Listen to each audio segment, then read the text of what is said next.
Good morning, everyone. Thank you for joining us for today's webinar, What is Life After Coronavirus? How to Claim SBA Disaster and CARES Act Loans, presented by Ray & Associates, a top 100 regional CPA and business consulting firm with offices across Ohio. My name is Imani Fields, and I'll be moderating today's presentation. Before we get started, there are a few housekeeping items to cover. First, if you have any questions during today's presentation, you may enter them into the chat box onto your screen. We will try to answer as many questions as we can at the conclusion of today's presentation.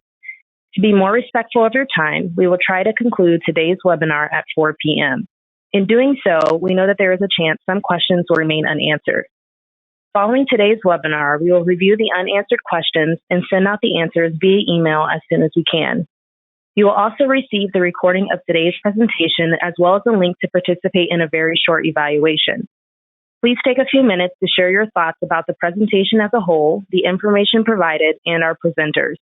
Your feedback is important as we determine future webinar topics related to the COVID-19 crisis. Also, if you'd like a copy of today's slides, you will find that they're available in the handout section of the webinar dashboard on your computer screen. Today's presentation will be given by Paul McEwan, Matt Long, and Scott Moyer. Paul McEwan is a principal at Ray & Associates, where he leads the firm's retirement plan, consulting, and administration services team. He is responsible for consulting with clients on fiduciary best practices related to their qualified retirement plans. Also a principal with Ray & Associates, Matt Long oversees the firm's client advisory services practice. With more than 10 years of experience, Matt is committed to finding the best solutions for his clients while overseeing the execution of his team's service offering. And Director of Oil and Gas Services at Ray & Associates, Scott Moyer is committed to helping small to mid-sized business owners and landowners overcome complex tax challenges while working to uncover opportunities for growth and prosperity. Today, Paul will discuss the new CARES Act and SBA Economic Injury Disaster Loan application process that has stemmed from the economic uncertainty that has accompanied the COVID-19 crisis. You will also hear from Matt and Scott, who have spent many hours helping clients navigate the process of claiming these emergency funds. Finally, we will wrap up today's presentation with a substantial question and answer session. And you can take it away, Paul. Well, thank you very much, Imani. Can you hear me okay? I can hear you okay. Okay, terrific. And thanks, Abby, for flipping the slides for me. I'm a little bit old school, and I need a little bit of help. Thank you, everybody, for attending today. I know this is a very hot topic, and you could tell from the introductions, it sounded a little strange that a guy from retirement, a guy from oil and gas, and a guy from client advisory services would be talking about small business administration loans. But we have scrambled to put together a task force for people that had the time to do it, and we've been working with clients pretty consistently 24/7, it seems like 24/7, to navigate through these different loan provisions. And the information has been changing on an hourly basis as the legislation has come through. But I think we're in a good place now. We should have the most up-to-date and complete information for you. So my goal for today's program is really to lower the anxiety level of each of you. And I've made every attempt to create a program here that is pragmatic and will leave you less anxious and more certain about what you need to do next to make sure your business survives. I've also tried very hard to make sure the information is accurate and current, at least as of today. There is a ton of misinformation out there, and I think, again, that's a result of this kind of rolling process of negotiated legislation and changing ideas. And really everybody trying to help. So lots of organizations out there putting out lots of information. If I'm not sure about certain facts in the presentation today, I will let you know, but I don't believe that there are any material inaccuracies. That means I believe you can make strategic business decisions with the information in today's program, and I hope that you do. That's certainly what we've been working one-on-one with our clients all of last week and this week as well. Time is of the essence, and paralysis by analysis is the enemy of execution. Pay attention to the big ideas here. Don't get lost in the details. The details may change as the programs roll out. We certainly don't know all the information at this point. The legislation just passed on Friday. But I think at this point, the big pieces are locked in. Some of the details we don't know yet, like what's the application going to look like from SBA and from the lenders on the Paycheck Protection Program. But the big pieces we know. I've asked my partners, Scott Moyer and Matt Long, I think Amani mentioned at the beginning, to join me today to share their practical insights. They were really the first in the trenches for Ray and Associates, working with their clients.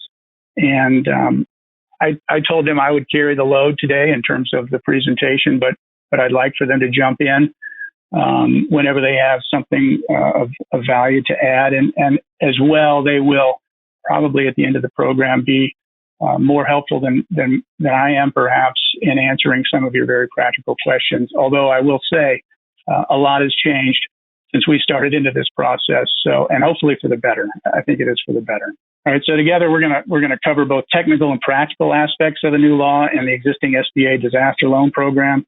We've made every attempt to eliminate jargon so that you don't have to be a CPA or an attorney to understand the opportunities these new loans present. And in addition, we will cover other resources that are available to you and to help you with these loan programs. And by the way, speaking of other resources, I really can't say enough positive things about the people working at our local small business development centers across Ohio. They are an extension of the SBA, and they have been a tremendous resource to us at Ray, as well as small business owners across the state. And they're working long hours to answer emails and calls for help, and they've really helped us get up to speed much more quickly than we could have on our own. We will end the program with what we believe your next step should be. And finally, before we start, I just want to say to anyone in the audience, if you need help with any of this stuff, please call or email Scott, Matt, or me. Our contact information is going to be on the final slide today. And again, the slides will be available within about 24 hours on our website. So I'd like to start with a very brief overview of some of these existing loan programs at SBA, and I hope you'll indulge me, but I think it helps to understand how everything kind of hangs together so that you can begin to build a frame of reference for all these different pieces, how they hang together. So today, the subject matter obviously is the SBA loan program. The SBA has different small business loan opportunities to help small businesses become larger businesses, obviously. I've listed some of them on this slide. The economic injury disaster loans, which I will hereafter refer to as disaster loans. EIDL, or economic injury disaster loans, is a mouthful. These were created to help businesses survive natural disasters like hurricanes, tornadoes, fires. And these usually occur in a single geographic region. And the COVID-19 crisis is a national disaster, and it really has presented new challenges to the administration of these loans. The 7A loan program and the 504 loan program are both designed to help businesses acquire assets or manage construction projects necessary to grow the business. In the case of the CARES Act, Congress chose to utilize the 7A program framework to execute a massive loan program to small businesses with the primary goal of making sure that businesses have enough money to continue operations and to continue to employ as many people as possible so that they in turn can continue to drive our economy. It will help you understand how these new loan provisions fit together if you can kind of keep these overarching goals in mind. Okay, so let's dig in a little bit. The disaster loan program is funded directly by the U.S. Treasury and administered by the SBA. Banks are not involved. That is different from the other loan programs that SBA administers. SBA loan officers make the loan decisions. What does that mean?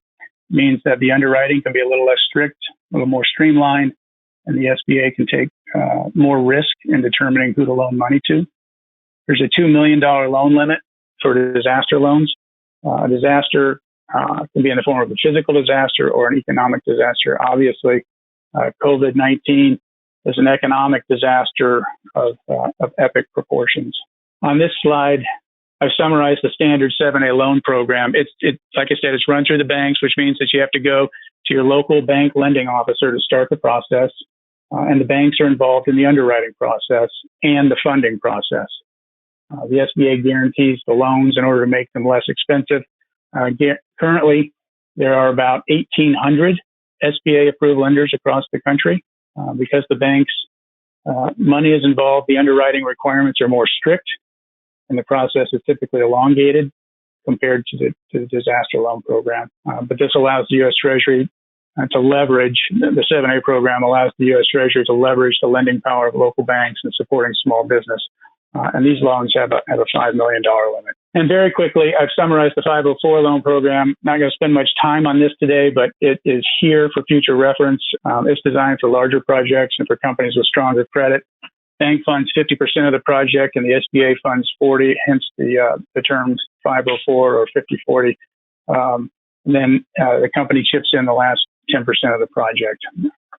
Okay, I want to start with the Paycheck Protection Program because I feel like that's what most everybody is most interested in. That's what you have the most questions about. So for those that maybe can't stick around the entire webinar, at least we're going to cover this information up front. After this, I'm going to get into the disaster loan program. We'll talk a little bit about the coordination and some other how these programs kind of coordinate with some other provisions within the CARES Act as well. But wanted to dig into the Paycheck Protection Program first. So obviously, this Paycheck Protection Program (PPP) was created by the CARES Act. Most of the questions we have received have been related to this program because it contains a provision by which all or a portion of the loan may be forgiven if the loan proceeds are used to pay for employee wages and benefits during an 8-week time period between now and June 30th. The Paycheck Protection Program is funded with $350 billion out of the $2.2 trillion CARES Act and is targeted to small businesses defined as those with fewer than 500 employees. Note that the CARES Act also added a small grant program for the same size businesses in the amount of $10,000. But this grant program runs through the existing disaster loan program, and we will cover that later. All right, let's dive into the Paycheck Protection Program. This loan program is built on the framework of the 7A program. Okay, so that's why I wanted to give you some context and brief history of the SBA loan program. So what does that mean? Well, it means the program must be administered by SBA-approved banks. So you will have to call your local SBA banker to initiate this process. And I know many of our clients have already done that. But before you pick up your cell phone today, if you haven't talked to your banker yet, be aware that the legislation was just passed Friday, as you know. And in addition to that, it was expedited legislation. And what that means is that the discussion of processes for administering this program just started late last Friday. We have been hearing all kinds of things in terms of the timing of when the applications will be available. Perhaps you all in the audience have heard differing facts as well. I do know that the SBA is working as quickly as they possibly can with the banks to get the piping and process so they can accommodate these loan requests. Initially, we heard that it would be as early as Thursday or Friday, but I really believe that's probably just when SBA and the banks are going to start dialoguing after all their detailed planning is finished.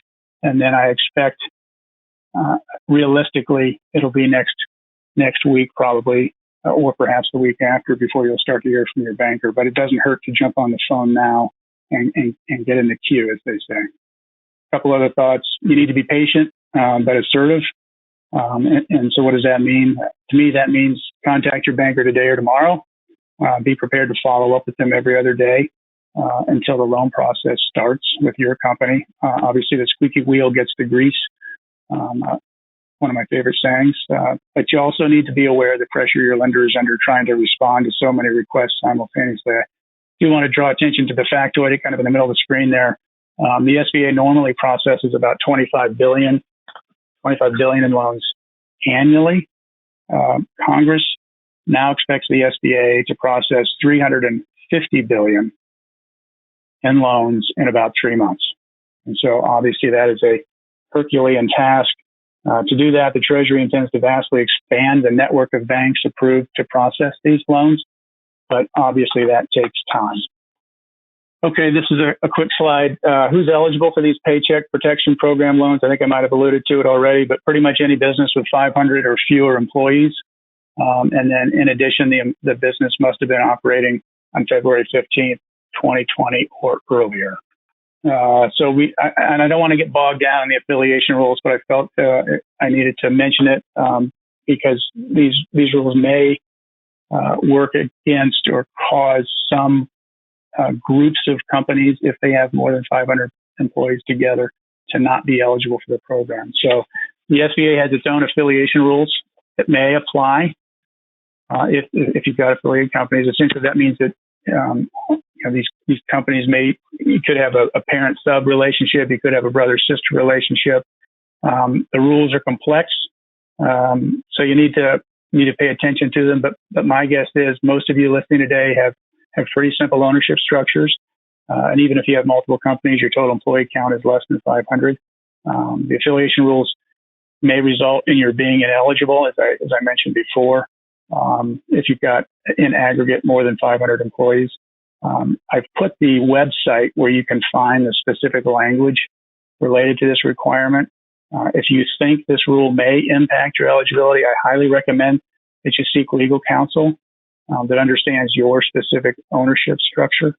I had a conversation with a client yesterday where that possibility may exist, and so that was the advice.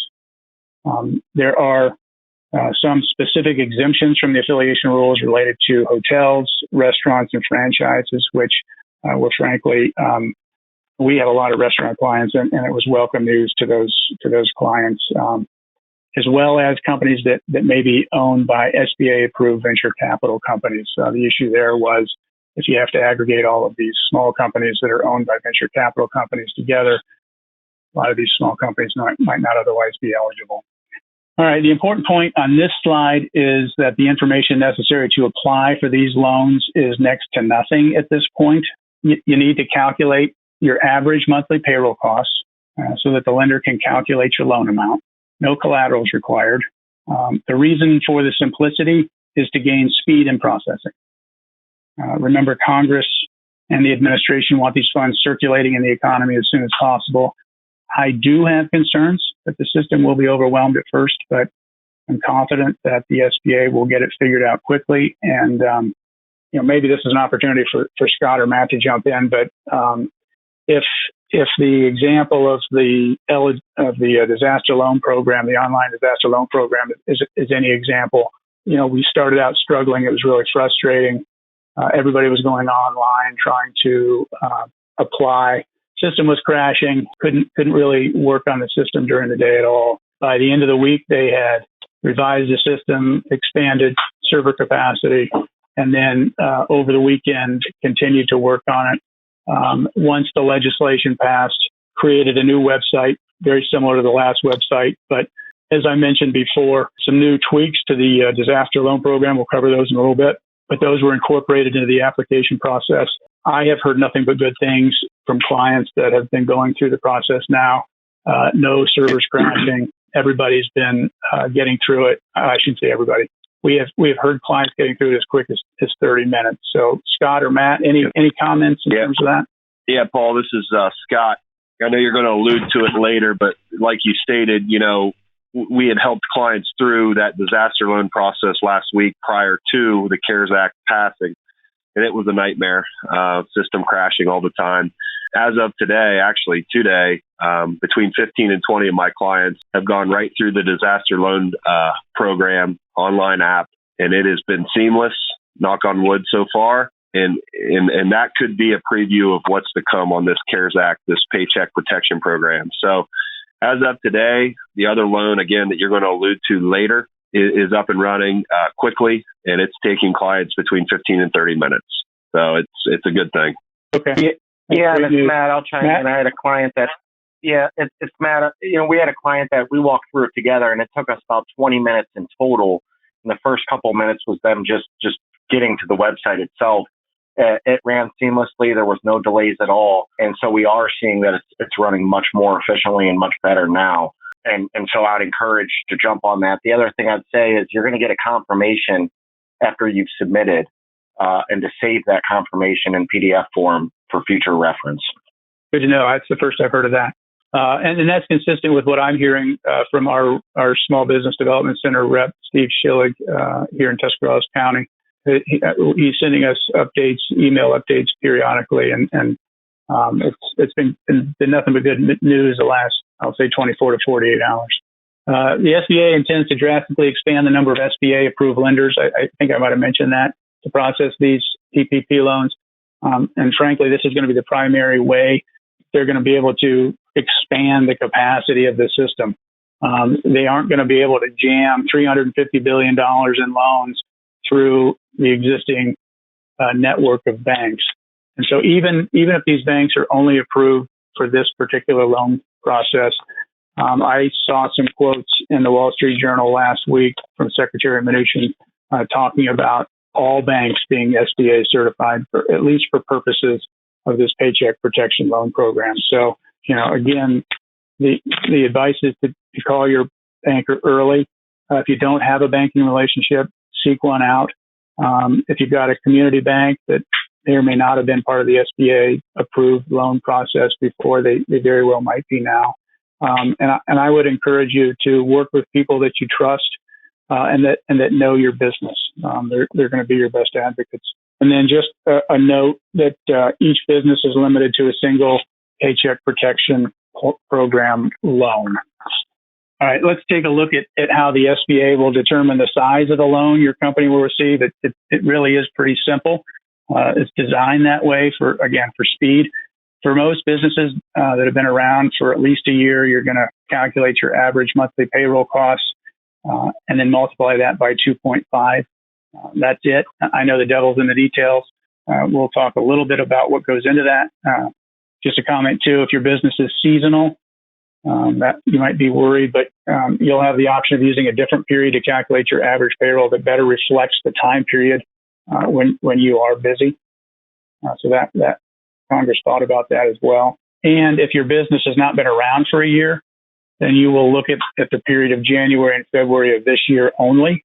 And I also noted on this slide that if you have already applied for and received a loan under the disaster loan program, you have the option of refinancing it using this particular program. That may or may not make sense. I'm not advocating for that, but I'm just making a note. Of course, a government program would not be complete without some rules to define what quote unquote payroll costs are. So here's that information. We start with compensation, and you'll note that we can only consider compensation up to $100,000 per employee. There's a little bit of confusion on this particular point, bouncing around, at least with our network here at Ray and Associates, about whether it was just the excess compensation for those employees that were earning more than $100,000 that was excluded, or did you have to toss out all the compensation for that employee? And I think we're all in agreement now that it's the excess of the $100,000. And I would it's interesting how the math works out. But if $10 million is a limit on these loans, and if you take 500 employees times $100,000, so if you were a company with 500 employees with everybody making at least $100,000, you annualize that, divide by 12, multiply by 2.5. Lo and behold, you get $10 million. So there is a little bit of method to the madness sometimes, even though some of these numbers are arbitrary. You also include payment for time off for the reasons listed, as well as group health care benefits and retirement benefits. So again, think about the concept of what does it cost to keep those employees around, not just in terms of what you actually pay them, but the benefits as well. And then you're going to add in the state and local payroll related costs. But interestingly enough, not federal. I thought that was odd that it was left out, but in asking around, everybody kind of agrees that that's the case. I don't know for sure why that is, but I suspect it was omitted from the definition of compensation because there are other programs available within the CARES Act that provide for refunds of those taxes in order to provide additional cash for companies. So that's my best guess. All right, once you receive your loan proceeds, what can you spend them on? So here is that list. And I would just say, and we'll talk about the forgiveness in a little bit, but you're going to want to focus these proceeds on employee-related costs. So if you can substantiate that you used all the loan proceeds to pay for payroll costs, then the loan will be forgiven. We'll talk a little bit about what that formula looks like. Don't have a lot of details yet, but I can talk high level certainly. And assuming you satisfy the specific rules, it'll be laid out as we go forward to determine that you maintained your payroll in terms of FTEs and total wages compared to 2019. Any loans not forgiven, however, will be repaid over the original term of the specified, at the specified rate. This only applies to those. This program only applies to those who have or had payroll, meaning W-2 staff. So if you have no payroll, meaning only independent contractors and/or you pay yourself to withdraw, it's our understanding that you will not qualify. So this is my best guess as to how the loan forgiveness calculation will be made. Until we see the actual results to be used, this will remain one of the murkiest areas in the CARES Act as far as I'm concerned. In general, the law tries to create an incentive for companies to keep their employees on payroll during the crisis by offering loan forgiveness. That's the carrot. And then they're not. In addition to that, they're not going to be taxing any of the debt forgiven. So it's really two benefits there. If companies don't maintain their payrolls, then the loan forgiveness will be reduced ratably. There's a reduction in the number of FTEs, or if there is a reduction in the actual wages by more than 25% compared to 2019. I've seen some attempts at putting that in a formula. It's not real pretty at this point. So that's why I've been trying to keep it at a high level at this point. And we'll talk a little bit more here about how you're going to apply for that. But Congress wanted to address the reality that many businesses had already laid off most. So if you're in a company that immediately was impacted, whether you're a restaurant or a dental practice or some other type of business that was immediately impacted, fear not. You'll still have the opportunity for loan forgiveness. If you use the proceeds to rehire your employees before June 30th. All right. And again, the devil is in the details. So I don't want to get too far ahead of myself here, but I'm just trying to focus on the big picture. They say that they're going to address the issue with companies that laid off employees early in the crisis. So here's the process. It starts with an application to the bank. The current forgiveness time frame is about 60 days after the loan request. So again, they think the goal is to get this money out there pretty quick. So there isn't, once they have the process in place and it's working, there will be a very short amount of time between the date you apply and the date you receive the funds in your bank account. And then there's a 90-day window for the SBA to reimburse the lender. So you can imagine, obviously, if Congress is telling the banks they have to make these loans and then they have to forgive them, there must be some process in place to make the banks whole. And that's the 90-day window to do that. And that's actually in the legislation. And you must include the list of items shown on this slide as documentation of the expenses. So this is very much a accountable plan, if you will. You're going to have to substantiate and provide documentation that you use these proceeds to maintain your employees for a specific 8-week period during the crisis. Okay. So this is just back to the point that any loan amount not forgiven will be carried forward as ongoing loan subject to the original terms. There is deferment available. That starts from the date of the original loan.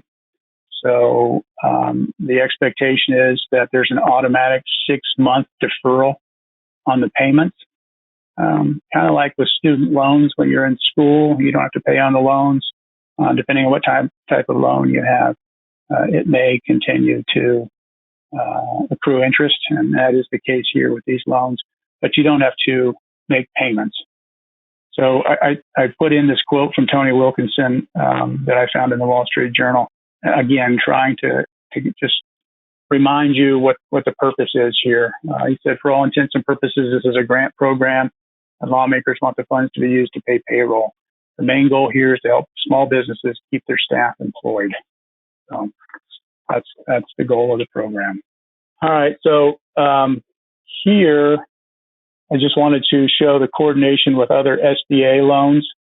This has been an area of a lot of confusion as well. Some of the early commentary mentioned that the Paycheck Protection Program loans and the disaster loans were not compatible. And if you received a loan under one program, you could not receive a loan under the other program.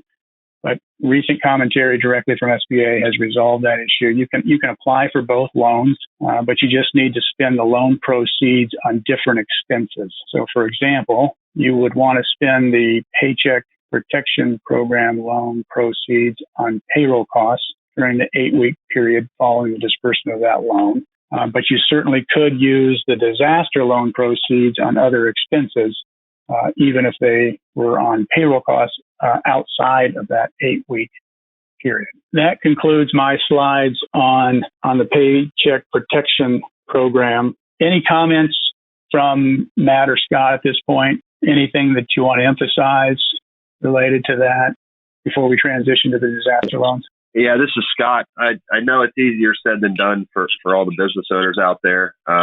We want to be proactive. We want to get in touch with our local banks, but we got to have just a little bit of patience, like you said, Paul, because, it just passed on Friday, and the SBA and the banks are going to communicate Thursday or Friday this week. And so I know it's easier said than done, but just continued patience and just connect with your banker, and they will not forget that you connected with them, and they will follow back up.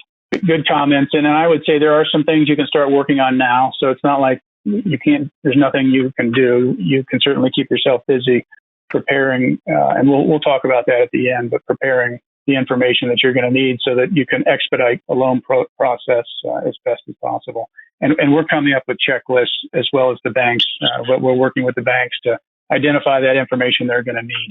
Again, this is a whole brand new program, so starting from scratch somewhat. They're obviously starting with the 7A program, but it's unlike any 7A program that exists today. All right, let's jump into the disaster loans. We've got about 25 minutes left, and I want to get through this and then have some time for Q&A. So the disaster loans, as I mentioned before, it's been an evolving process. These have the same eligibility traditionally as the traditional SBA 7A loans. Traditionally, the eligibility depended upon your NAICS code. Well, under the CARES Act, that got expanded. There was some concern that there would be some businesses slipping through the cracks and not eligible for. They would be truly small businesses, but because of the way the wording worked with the SBA rules, would be not eligible for these loans in the case of the COVID-19 crisis. So the CARES Act relaxed the eligibility and made it the same as the Paycheck Protection Program loans, which is fewer than 500 employees. And again, the affiliation rules can apply here as well.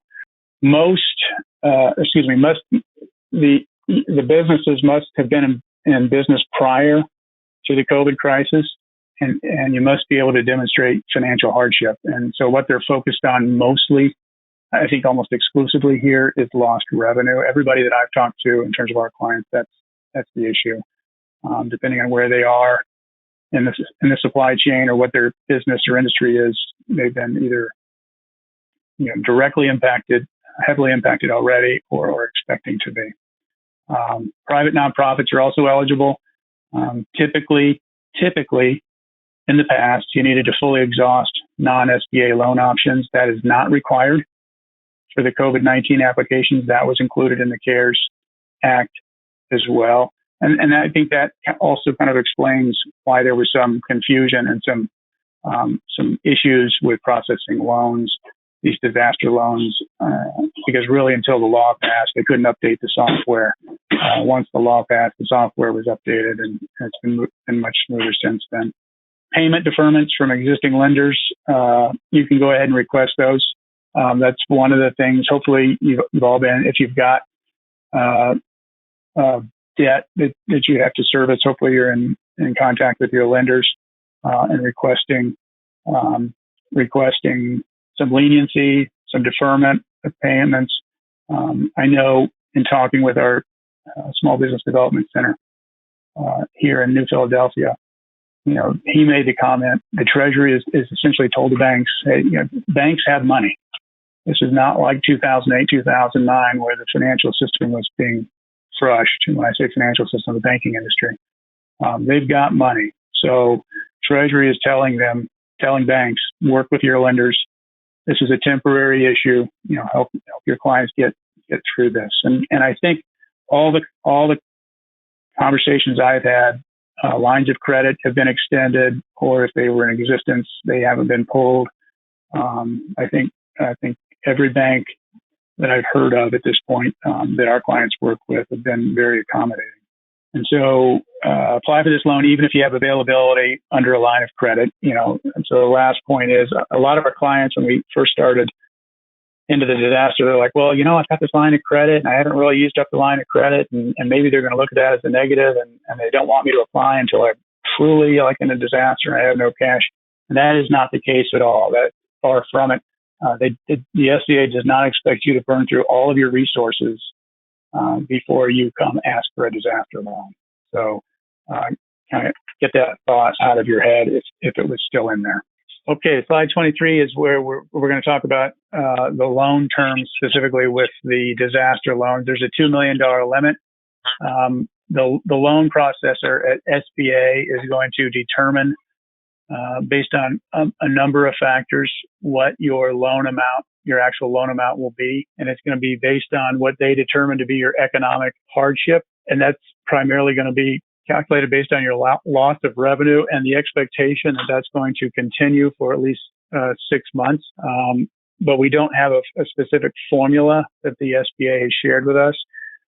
They also take into account, so that might be one number, but then they might temper that number if they feel like, based on your financial position, the profitability of the company, your credit worthiness, that that you can't afford to pay that large of a loan back. So that might cause them to scale back the amount of your loan.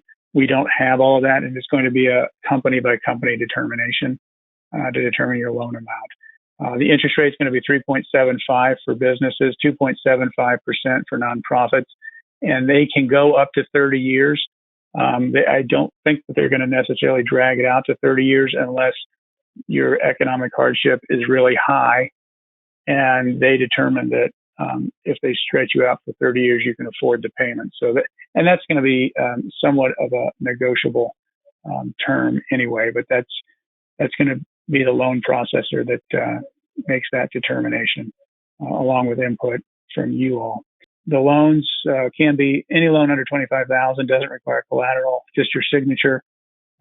Any loan over $25,000 does require collateral. Part of the CARES Act was to eliminate the requirement for any personal guarantees required on disaster loans up to $200,000. So that was a major concern for many of our clients that we've been working with. We have some retired family members that are still being paid out that would have had to, that still have some ownership and would have had to have been a personal guarantee on these loans, and they were a little uncomfortable with that. But up to $200,000, no personal guarantees required, and that's not part of the old disaster loan program, but that was part of the COVID-19 disaster loan program. And then the last comment there, the loan will not be declined for lack of collateral. So they'll ask, what do you have? What property do you have? And they will take collateral on what you have, again, depending on the size of the loan. But lack of collateral won't be a reason for denying the loan. So let's talk a little bit about the application process now.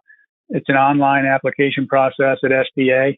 There is no cost to apply. There is a paper process, but we're being told that don't waste your time.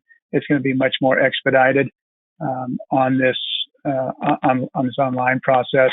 As we discussed before, the online process is much improved, and they do have the box to check to receive the $10,000 grant.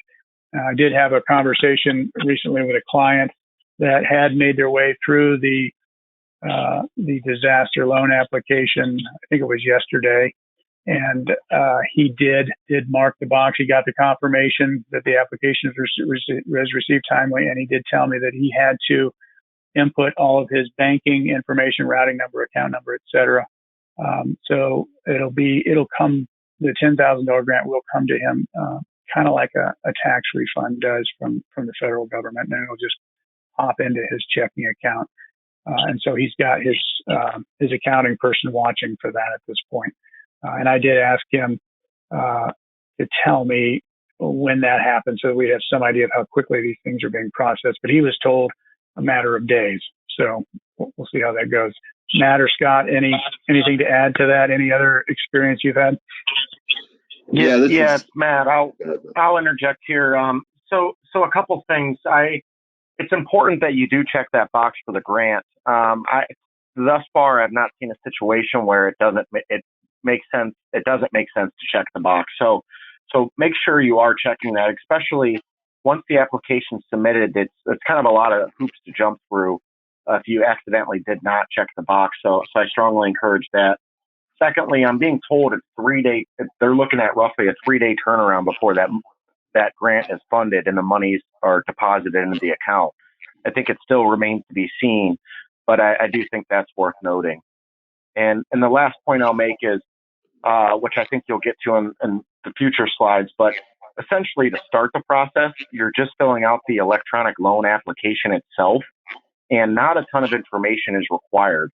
Once that's submitted, you get confirmation it's submitted. There'll be follow-up documentation and follow-up supplemental information you'll need to provide. Yeah, I agree, Matt. Right. This is Scott. One of the things that the clients need to have ready is their gross receipts from 19, and if they had any cost of goods sold from 19. Those are the two kind of important numbers on the application that they have to have, as well as their EIN number. Those are the kinds of questions that I'm getting that they don't have handy while they're doing this quick application. So those three things come in handy if they have them. Okay. All right.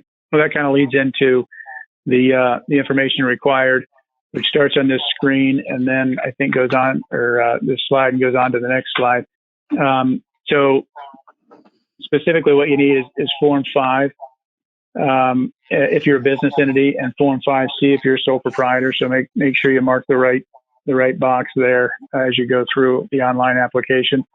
And then they've embedded the supplemental information, the Form P019. That's now embedded in the online application, and they're asking for your revenue for the last year and your cost of sales.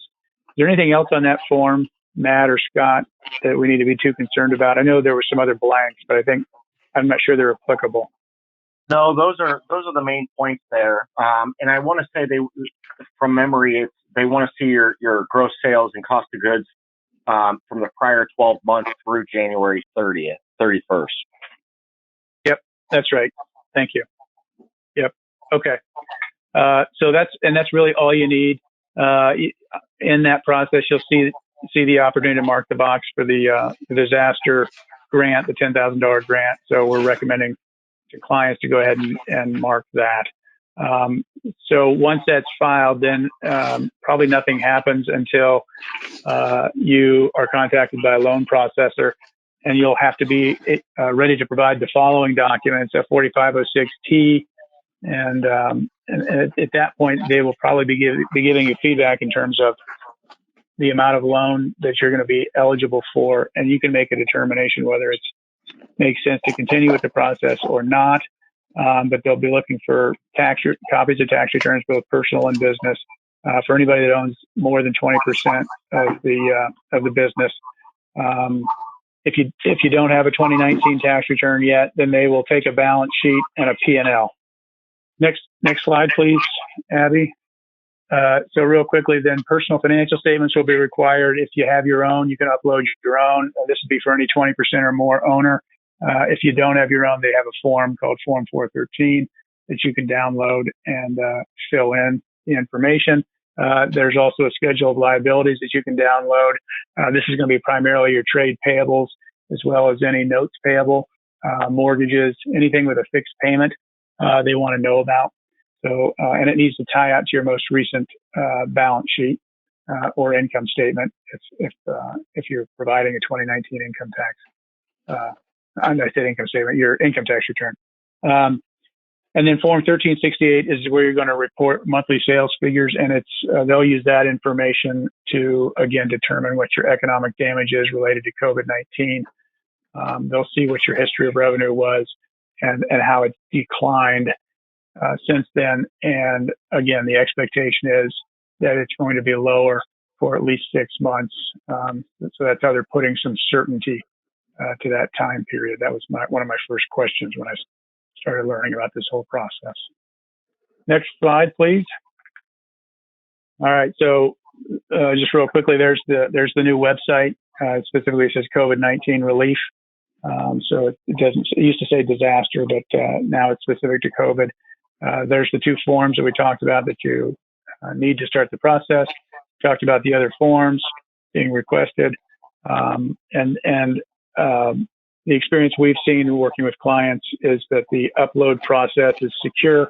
And as long as you have those documents, you can scan them onto your computer. It's a pretty easy process to click, drag, and drop them onto the application with the SBA. And it's a secure portal. Next slide, please. All right, so we've been talking about the $10,000 grant. And so here's the slide where it actually talks about the CARES Act authorizing these $10,000 grants. And I think there was a lot of confusion early on, everybody thinking these $10,000 grants were somehow related to the forgivable payroll protection program loans, but they really are not. It was a separate effort by the government to push money out quickly via the existing plumbing of the disaster loan application process. So they say the $10,000 will flow within 3 days of applying. So we should start seeing that Wednesday or Thursday. And we've got a number of clients that have applied. So, and we've asked them to let us know when that money hits so that we can provide some feedback, both to our SBA resources here in Ohio, as well as to our firm and our clients. We talked about the advance not needing to be repaid. It is, in fact, a grant. And it has nothing to do with whether you're actually approved for a loan or not. And you can use it for pretty much anything, any working capital purpose. And then important point is the last point. If you started an application and got frustrated and got part of the information in, but you didn't finish it up last week or over the weekend, remember the $10,000 grant box was not on those applications. So you're going to have to mark it. You're going to have to basically start again. There was some debate over whether you had to start over again because people were really frustrated with inputting the financial information. But since they've abbreviated it and added the $10,000 grant, they really want everybody to start over. And really, under the new process, it sounds like that's where they're going to be picking up your bank account information so that they can without any human looking at it, very seamlessly process your $10,000 loan or grant request and get that into your bank account as quickly as possible. So if you didn't finish the first time through, or if you finished, even if you finished, I think is the information we got, you should, if you're interested in this $10,000, you should apply again online, and it won't impact your loan. The SBA can sync those things up. The loan processor can, so don't worry about that. If you want the $10,000 grant, you got to apply again. Scott and Matt, is that correct? Is that your understanding? Yes. Yeah, Paul, that is okay. My understanding as well. They have to go through the process again, unfortunately. Yep. Luckily, this time it's much quicker. Yeah, it should be. All right, and so slide 28 is really just some helpful tips when applying. This was a lot longer when the process was frustrating and the servers were crashing. I've shortened this up quite a bit. So just some of the basic tips. This probably applies whenever you're doing anything online, but obviously remember your password. Don't rush through the application. Make sure you have everything filled out correctly, especially check that box for the $10,000 grant. Same contact information that you use for your name and business name and the name of all the owners. So that'll be on the 45060. That's just to make sure all that information syncs up and they can request that information quickly from the IRS. Yeah, and then just a reminder, you're going to have to provide information for affiliated companies if there are any. So the processing timeline, they're thinking 21 days to get approval for the loan, and then another probably week or two to get the funds. And this would be in addition to the $10,000 grant. We already told you that the $10,000 grant is coming within 3 days. That's the expectation. We shall see. The first loan payment to the SBA can be deferred for a year. That was changed. It used to be 4 months, and they lengthened it to a year. And I think that was primarily just to make sure we're beyond the crisis before you have to start making payments on any loan amount. So obviously the advice there, the sooner you apply, the better. Next slide, please. All right, so here we just want to make sure we touch briefly, and I don't want to go down a rabbit hole here and go off on a tangent in terms of spending a lot of time talking about the Employee Retention Tax Credit Program, but just a heads up that if you apply to the the Paycheck Protection Program, and you receive that loan, that it's going to prohibit you from participating in the Employee Retention Tax Credit Program. So I'm just looking at my script here. I guess I'll just step down through the requirements real quickly. And again, I don't want to spend a lot of time, but it's a refundable payroll tax credit. I think there's been a lot of press on this out there. It's also part of the CARES Act. But refundable payroll tax credit for 50% of qualified wages paid by companies to employees during the crisis. It's available to companies whose operations are either partially or fully suspended or have gross receipts decline of more than 50%. So this is going to be a real facts and circumstances case to determine whether you're going to get more cash flow, more relief from the Employee Retention Tax Credit or the Paycheck Protection Program. And I think a lot of it's going to depend on the size of your payroll.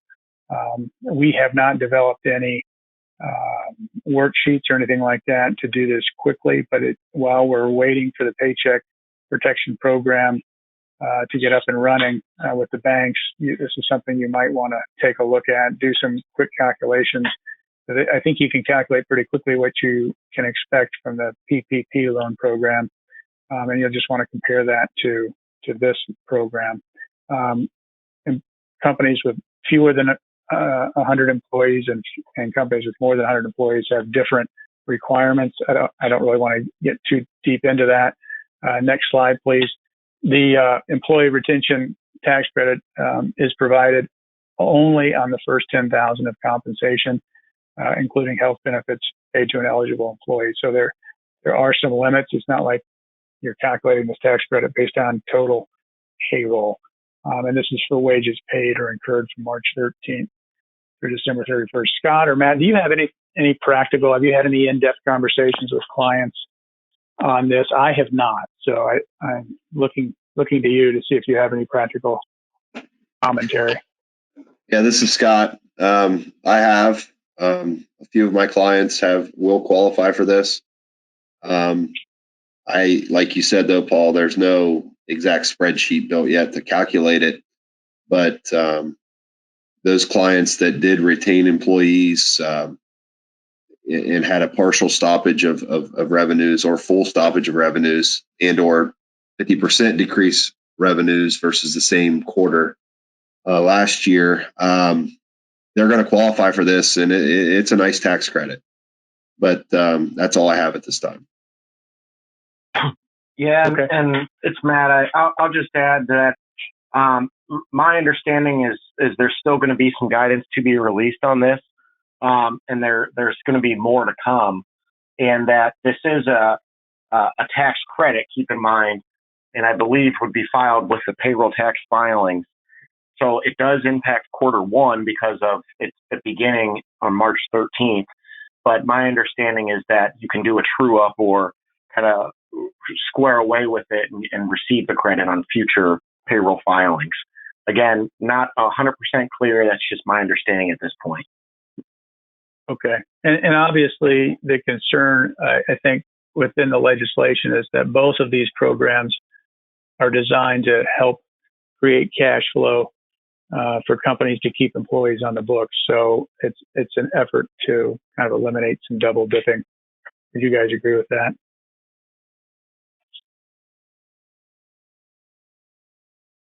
Yes, Paul, I would agree. Okay. I actually saw something today that said something along the lines of, if you receive money from the payroll protection program, that you will be disqualified from the retention tax credit. So it's one of those things that's trying to prevent double dipping, I'm sure. Yep. Okay. And then the other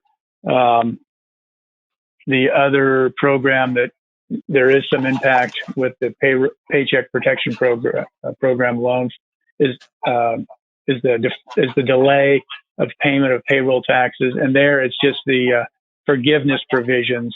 If you apply for forgiveness of the PPP loans, you're not going to be able to delay the payment of payroll taxes.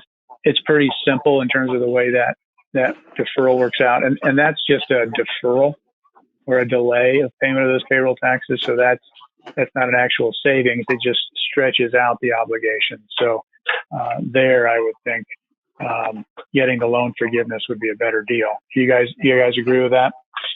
Yes, Paul. As anything with trust taxes being the most important taxes out there, and not something to fall behind on, I'm very hesitant on this delay here. You got to have in your mind that you will have the ability to pay it, because it is a true deferral. It's not a forgiveness. I didn't even think about that. You're right. It's going to require some self-discipline. I agree. You have to keep track of that for several years, for a couple of years at least. Yeah, I'll just echo what. Oh, go ahead. Go ahead, Matt. Sorry. I'll just echo what Scott said, and that, keep in mind that with the payroll taxes and required to be remitting, falling behind could result in personal penalties and personally being liable. Yep. Yeah. Good points. All right. Next slide, please. So on these next two slides, I really just wanted to provide some resources for small business development center locations around our offices around Ohio. For anybody that's on the call that's not near one of our offices geographically, you can jump on the website. They've got other offices around Ohio. You might be able to find another one that's closer to you. But I really would recommend. They've been a great source of information for us on the small business loan program, and they can really be an extension of us or of your own research abilities in finding information on these SBA loans. So that's all I'm going to say on that. I really just put those links in the slides for the benefit of the attendees. So if we go to slide 35, yep, you're already there. This is I want to make sure we touch base on the small business debt relief. I was talking with another partner about this, and he found out about this within one of the last few days, and he really highly recommended that we make sure we include this in the webinar. So this small business debt relief, essentially, if you've got any existing SBA loans already that you're paying on as a business, whether it's 7A, 504, or a micro loan, this debt relief is going to cover all those loan payments on these SBA loans, including principal, interest, and fees for 6 months. So, we talked earlier about needing to contact the banks and request some deferment on payments. This is an automatic if you've got some SBA guaranteed loans.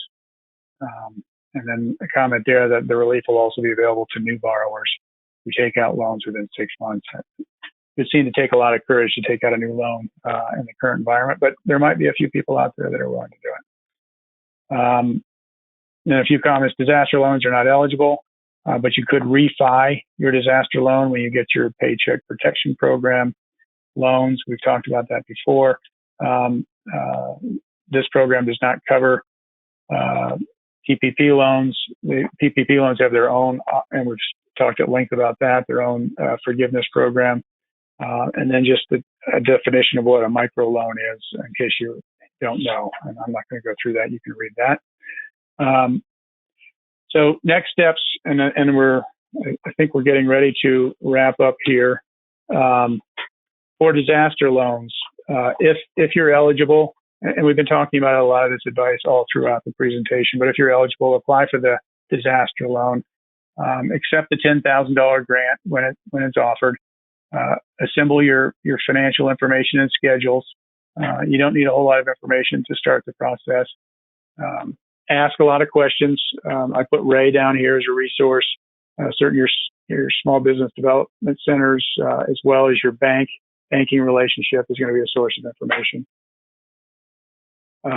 Call your Ray representative first. In terms of the flow of information for Ray, it helps us if you call your regular representative first. Don't just call Scott, Matt, or me directly. We've tried to push information out to everybody within the firm. So you might have a simple question that can be dealt with quickly by your normal representative. If it's a more difficult question, they'll refer the question to Scott, Matt, or me, and we will make the time and we will get back with you. Just a note there, the local SBDC reps are awesome, and our website is another source of information, and there's the link for that. Next steps on the Paycheck Protection Program. Call your banker now. Touch base with them every other day. Start now calculating your average monthly payroll costs. We told you how to do that. We don't have specific forms, so we don't have the specific formula, but we've told you basically the information you're going to need to do that. You can definitely start working on that now. Pull together your 2019, and then this information is from our banking relationships. Pull together your 2019 and 2020 year-to-date monthly P&L statement, your 2019 and 2020 year-to-date payroll reports, any state income, payroll, and unemployment filings. This is all stuff that you're going to need to apply for the loan forgiveness. And then finally, your tax ID or EIN and complete ownership information. That's all going to be required on the application. Next slide, please. So some of the information may be duplicative. I don't know until we see that actual application. If you don't have a banking relationship, you may need additional information to kind of establish that relationship with the lending institution. So there may be additional things that we're not talking about, but be prepared for that. And again, if you don't have a banking relationship, I would go out and establish one now rather than wait. Be patient, get assertive. The applications will be coming out probably within the next couple of weeks.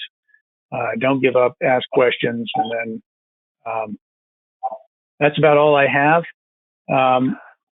Did we have any questions come in during the presentation, Abby or Imani? Yes, thank you, Paul. This is Imani. We have a few questions from today's attendees. So the first question we have here is, I have a staff member retiring May 15th, gave me notice in November 2019, signed a contract. Would this prevent me from getting Paycheck Protection Program forgiveness? Can you go through those dates again real quick? I can. So they had a staff member retiring in May 15th, and he gave him notice in November of 2019 and signed and everything, is his words. Yeah. Would this prevent me from getting Paycheck Protection Program forgiveness? No, I don't think so. I'm not aware of anything like that. I don't know what the total payroll count is, but I would think they would take that into consideration when determining FTEs and the amount of payroll that is being paid in that 8-week period. Matt or Scott, do you see any issues there? There's not a whole lot to go on there, but I don't see any basic problems with that. And then maybe that's the only employee. I don't know. Yeah, the only thing I would bring up to that would be if it was the only employee, they may not, hit that level of getting it fully forgiven. That's the only issue. Right. So the only thing I would say is if that's the only employee and they retired, wouldn't they be replaced? I don't know. As long as they're being replaced, then you'd be all right. So probably not enough information to go on there on that question.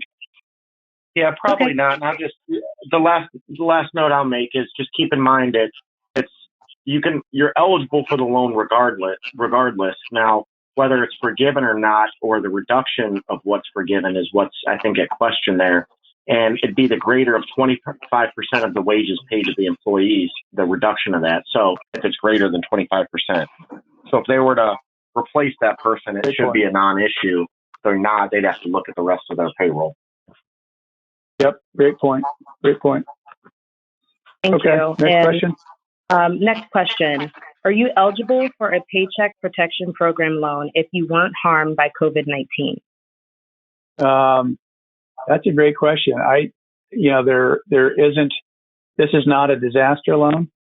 And so, and nobody knows the future. So just because you haven't had, to lay people off yet, doesn't mean you won't have to lay them off in the future. So yeah, no, I think all that they're really looking at this point is what is your payroll and what is your ability to repay the loan, guys? Yes. So I would say to that, there would be multiple levels to that. You're completely shut down and you want to try to bring some folks back and you want to stay afloat. You're partially shut down. You definitely, want to pursue the payroll protection program to keep your folks employed, keep the business going. The folks that really haven't been impacted yet by COVID-19, you're exactly right, Paul. You can't predict the future. And so I don't think, first of all, they're not prevented from going towards this program. And second of all, you can't predict the future. And I would be proactive and I would pursue this program because if this thing continues to go on, I think every business will be affected in some way. Awesome. So another question that we have here are 100% employee-owned sub-S Corp eligible? 100% employee-owned subchapter S Corp. Correct. I don't. Yes. Yeah. There's no entity requirement. So I would say that's a short answer. Scott already said it.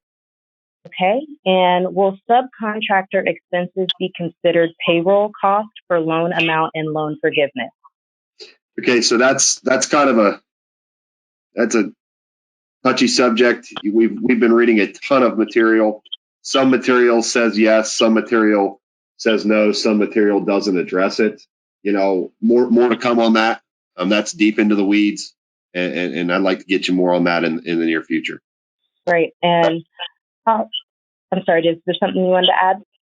No, I was just going to agree with Scott. Is that is a gray area right now, and I don't think we have enough guidance. In one sense, we want to be aggressive with this. The other sense, we have to make sure we're being factual and accurate because we are signing that all of this information is accurate. And one of the things is it could create the loan being terminated and all being repaid if anything's fraudulent. So I'd say that's too much of a gray area right now to give a definitive answer. Okay. And the next question that we have here is, how does an owner report the labor they put into a business if they did not pay himself a salary in any form? I can jump in on that. I just had that conversation, and Matt and Scott, you can correct me if I'm wrong. But my instinct, of course, we haven't seen any forms yet, but my understanding is that self-employment earnings will be taken into account. And so the situation I just talked to a client about was he owns a sole proprietorship. He has a handful of employees, and he pays himself self-employment earnings from the business, on which he pays taxes. He has self-employment earnings in excess of the $100,000 limit. So what I told him was, let's start with your payroll, your W-2 payroll. Let's add in $100,000 of your self-employment earnings, and then let's start looking at those ancillary employee-related expenses like health insurance benefits and retirement benefits. Matt and Scott, am I close? I agree, Paul, 100%. That's the approach I've been taking too. Great. The next question that we have here is it true that agriculture, farmers to be particular, are not eligible for the $10,000 disaster payment? That's a good question. I'll step in there. I have a couple clients ask me, they do some things for land clearing and they fall underneath the agricultural exemption for sales tax, but they're not really farmers. So they asked me about the box to check when they were filling out the EIDL application today, the one with the $10,000 grant that you're referring to.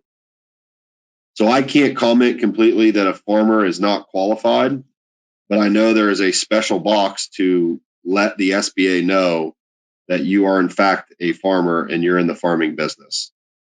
Great. And then did anyone want to add on that?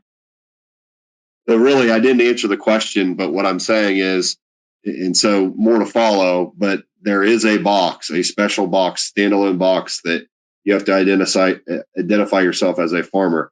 So that leads me to believe that there could be issues there. I just pulled up the application, the page one of the application, and at the bottom it says review and check all of the following. Applicant must review and check all the following. If applicant is unable to check all the following, applicant is not an eligible entity.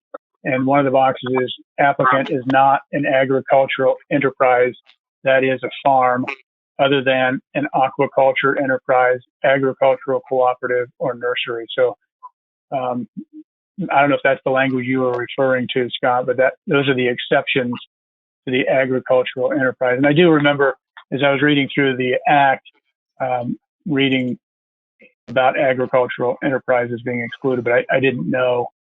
I was having tough time distinguishing between the disaster loan and the PPP, but it's right on the PPP application at the bottom. So I think the answer to that is yes. Because I think the question was about a farm. So yeah, that's what I was referring to, Paul. Okay, the next question that we have here is, what if my employees are still working and generating revenue? Can I keep that revenue and pay them out of the money from the Paycheck Protection Program loan? Yeah, very similar to a question that was asked before, I believe. And I think they're indicating that they're not running into many issues with COVID-19. They're able to keep their employees on payroll. The answer is yes. You still can apply for the PPP, receive the money, pay the payroll, and still receive revenues from your business operation.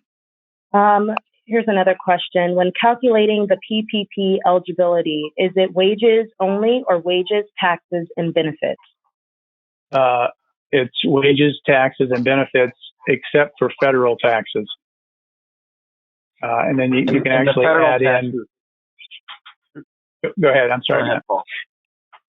Well, I was just going to add in that you can include mortgage or rent payments as well as utilities in there also. But in terms of the definition of payroll costs, you're looking at, I have to go back and specifically look at my slide, but off the top of my head, it's you start with paychecks, compensation, what you're actually paying your employees, and you add in comp and benefits or benefits, as well as any related payroll taxes. And I would throw, and guys, I don't know what your thoughts are, but would you include workers' compensation payments in there as well, since they're based on wages, or not? I haven't seen anything specific to workers' compensation, but I think that in my mind that is an eligible payroll cost.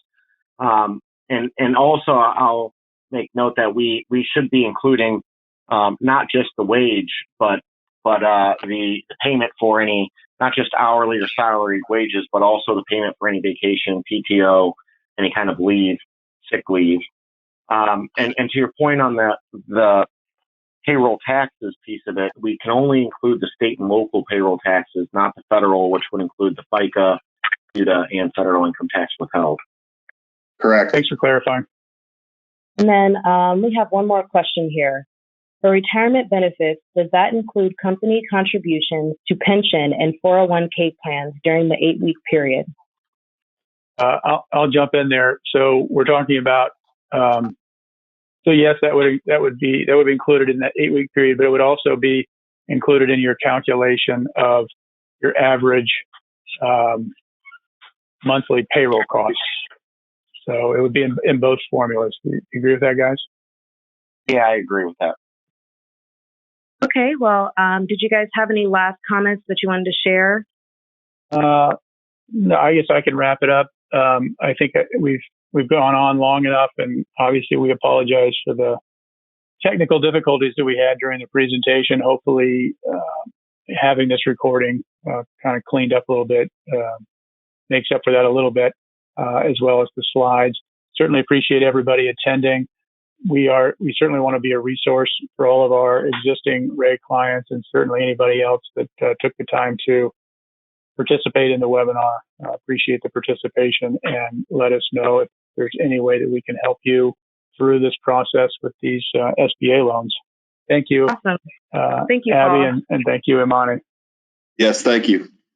Thank you. And thank you for joining us on today's webinar, What is Life After Coronavirus? How to Claim SBA Disaster and CARES Act Loans. We hope today's team was able to provide you with some valuable insight that will help you secure the funding you will need amid this economic uncertainty. If you sign off today and realize that you have additional questions, you're always welcome to reach out to Paul, Matt, or Scott directly. You can also contact any of our Ray team members by checking out the People section of the firm's website at www.raycpa.com, and that's REA. Don't forget to watch your inbox for an evaluation survey, access to the recording of today's webinar, and more. Thank you again, and we hope you have a wonderful rest of your day.